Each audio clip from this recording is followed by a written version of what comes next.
Alright, finally I got a custom SIM card for my BYD Seal. So this one here is the original SIM that came with the car. It worked well for 2 years, but now the data plan has expired and the car doesn't have connectivity anymore through this. So what I will do is I will replace this original SIM with this totally custom third-party operator SIM, and I'll see if that restores the connectivity, things like internet browsing, Spotify, live traffic on the map, and also will the mobile app remote function still work with this custom SIM, and will the OTA version update checking also work with the new SIM, or will I end up breaking something with this change? So let's find out.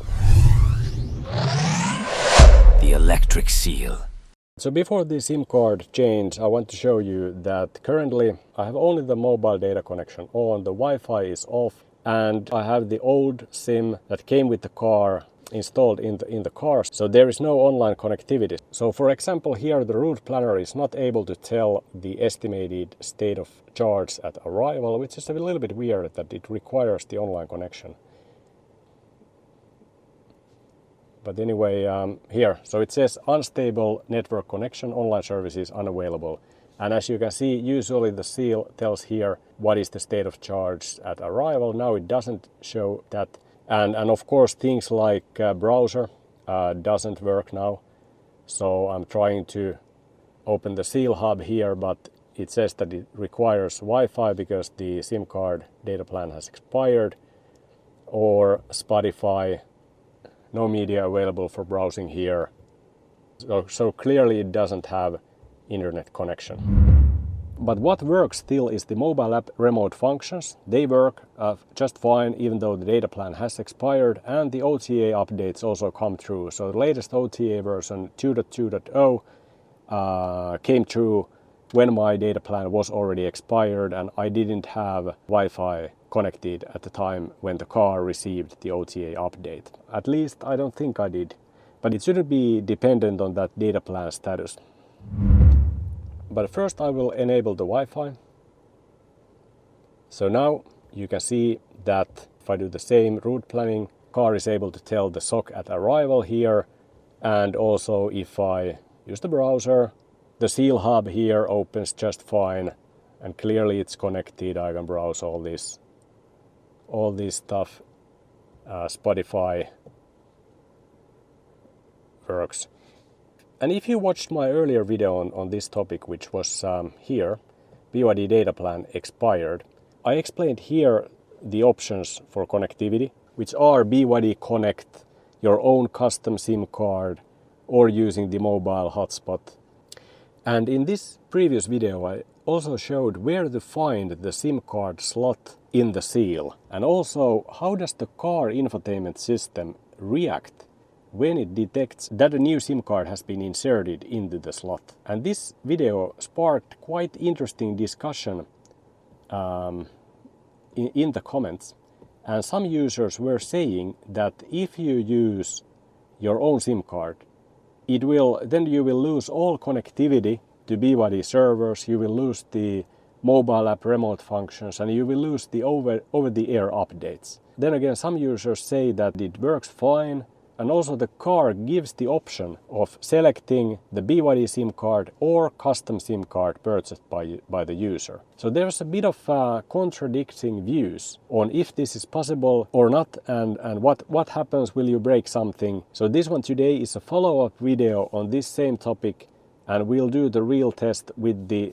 custom SIM card and we'll see what happens. But the disclaimer is that this can vary by region and vary by your software version as well. So if you have an older software version, let's say 1.4 or even older, this may not be present, this select SIM card type function, because if I recall correctly, this prompt was added to the infotainment system, maybe version 2.0 or version 2.1. I think this select SIM card type came with one of those updates, so it's a relatively new thing. So if you try to do the same thing as I will do today, to change the SIM card, you need to understand that your car can behave differently than my car.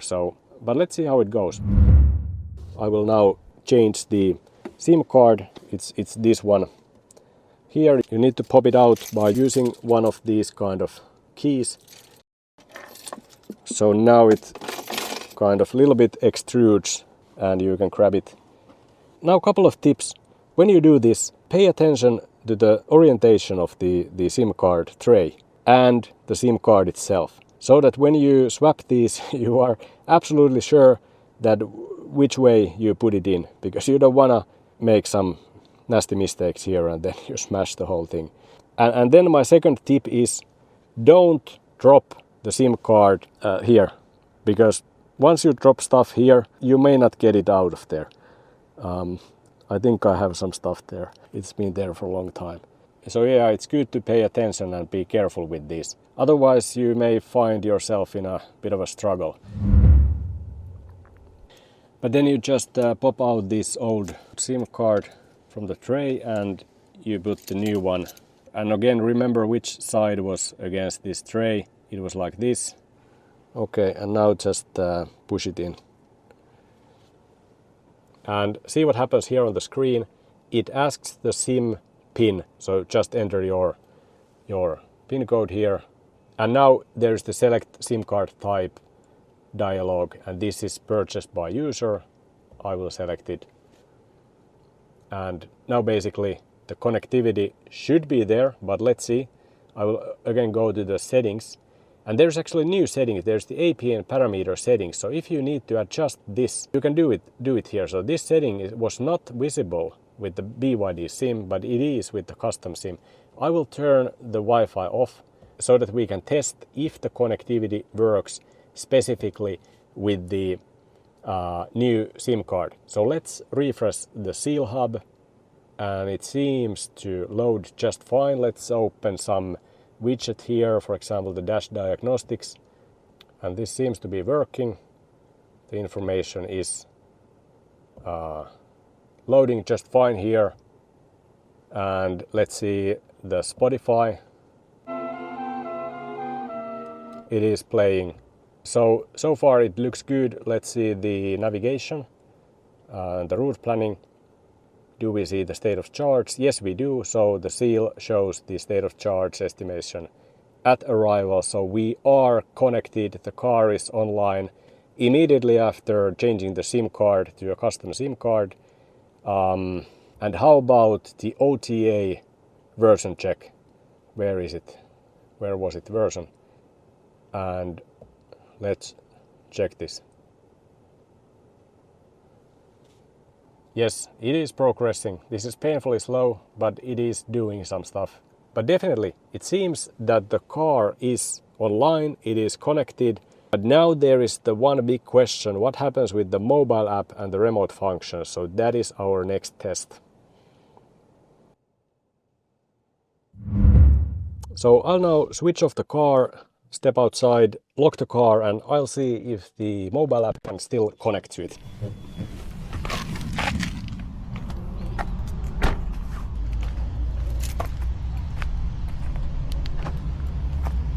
Let's open the BYD app and let's see what happens.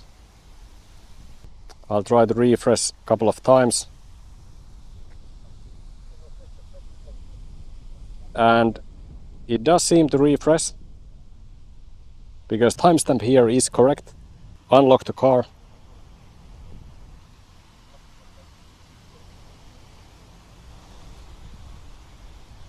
And the car unlocks. The car is unlocked. And locking the car. And now the car is locked. Refreshing again. It has the latest timestamp here. So it seems to work. Let's see if the app can find the car location. Yes, it can. No problems here. And start the air conditioning.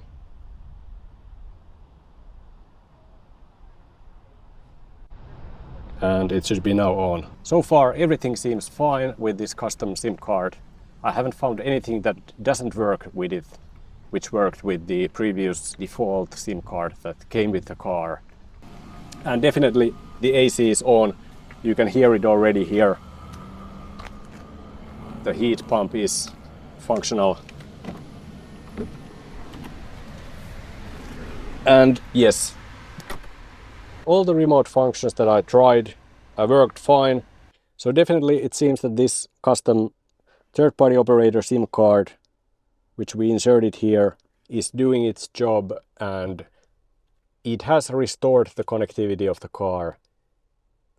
So far there hasn't been anything which wouldn't work.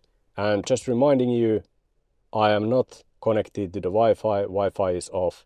So everything you saw was based on the mobile data only. But now I noticed something. After the car has been in sleep for some time and I restart again, I get this enter SIM pin dialog again.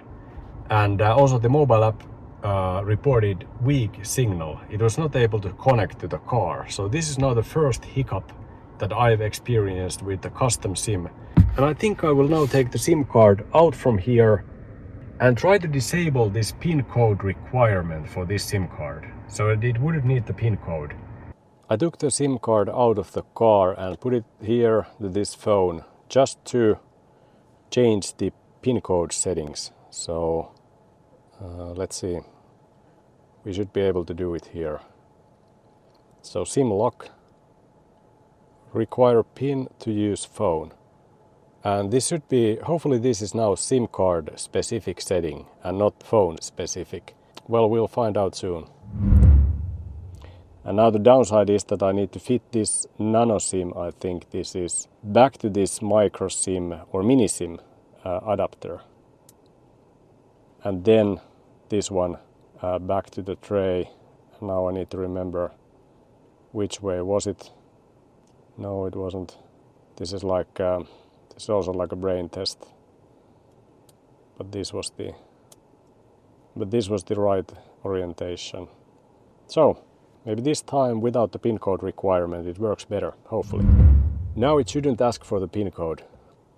It doesn't. So it seems that the PIN lock setting was saved to the SIM card.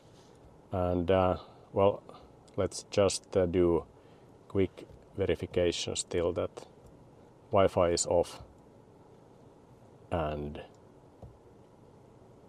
Seal Hub is opening, so this looks good. Alright, so again switching the car off, and then I will stay asleep for a while and try again. It's been sleeping a couple of hours again. We can try again now as the PIN code requirement has been removed. Does the BYD mobile app find the car, or do we get the same weak network signal error message here? This is now the moment of truth.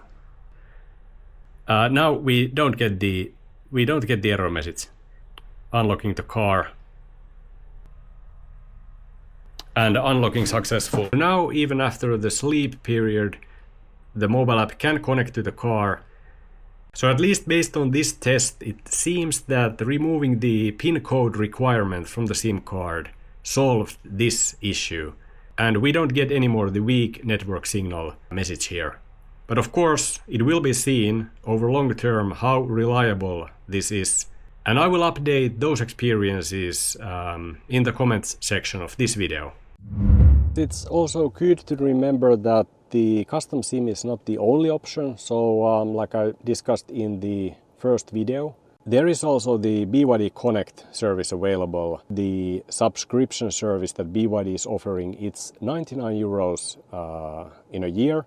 And on many markets, at least in Europe, it offers unlimited data and restores the connectivity for navigation, music, streaming, games and karaoke. That might be also quite good deal at 99 euros annually. So this was our test today with the custom SIM card. Everything seemed to work well regarding the connectivity. And hopefully you found this video useful. If you did, please leave a like, comment and subscribe to the channel. Thank you for watching, and until next time.